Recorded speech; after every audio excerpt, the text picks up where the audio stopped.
The show must go on. The show must go on. Alireza Azizkani.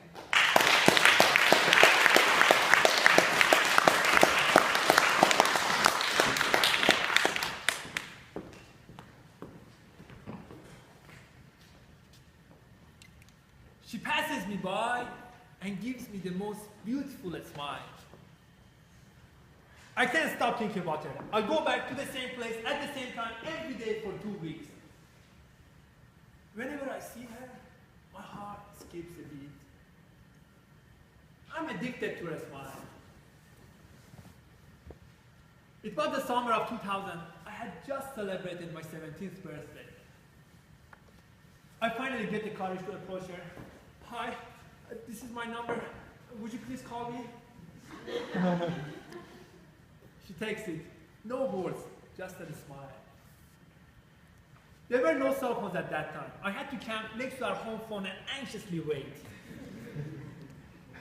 After a dreadfully long week, she called me. A month later, we had our first date.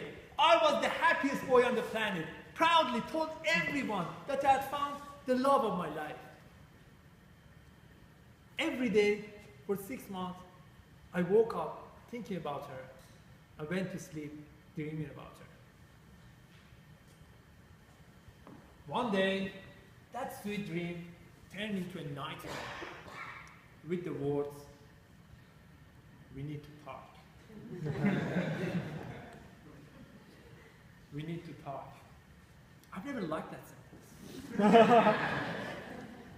Madam Contest Chair, Toastmasters and guests, have you ever felt the happiest in the morning and the saddest in the evening? Have you ever thought that the show could not go on? She told me her family was moving to another country. As a 15-year-old, she didn't have the power to stop them. My heart sank.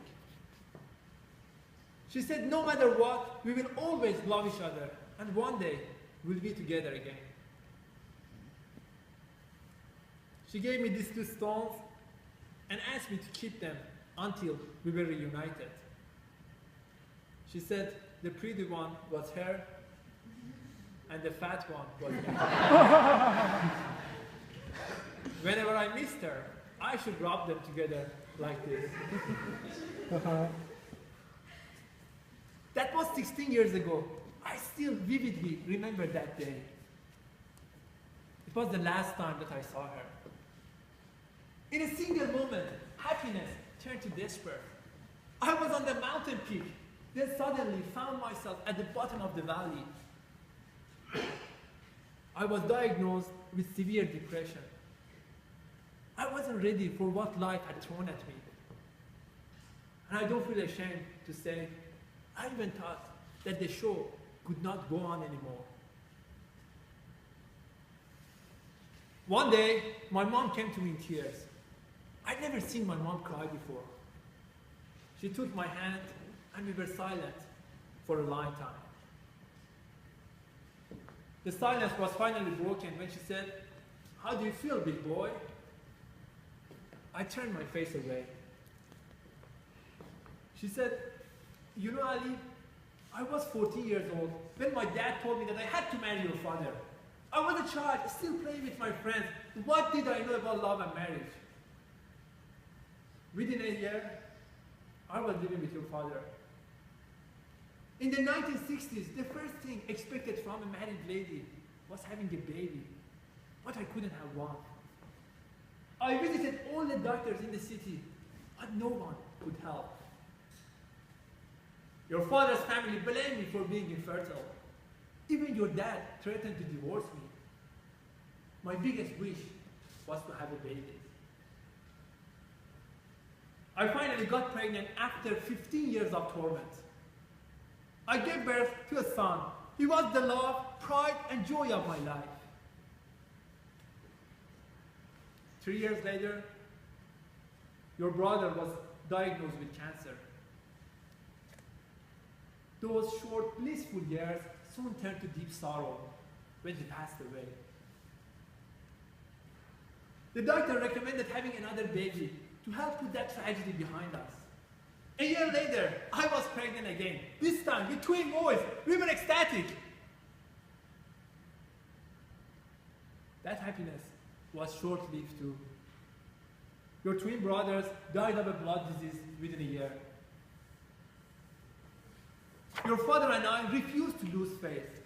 We learned a difficult lesson. We must be strong enough to deal with the life's hardships.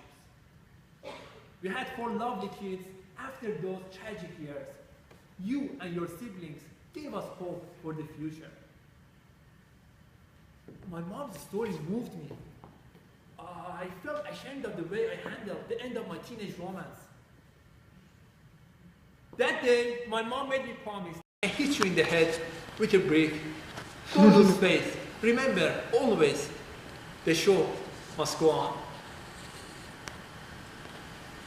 I kept these 2 stones as my most precious belongings. They remind me of that sweet girl, that sweet smile, but more importantly, they remind me of the day my mom opened my eyes to the real world. The day I received the most important lesson of my life. I still rub them together almost every day and reflect on those days. I've had many heartbreaking moments in the past 16 years. You must have had ups and downs in your life. Yet we know, the show must go on.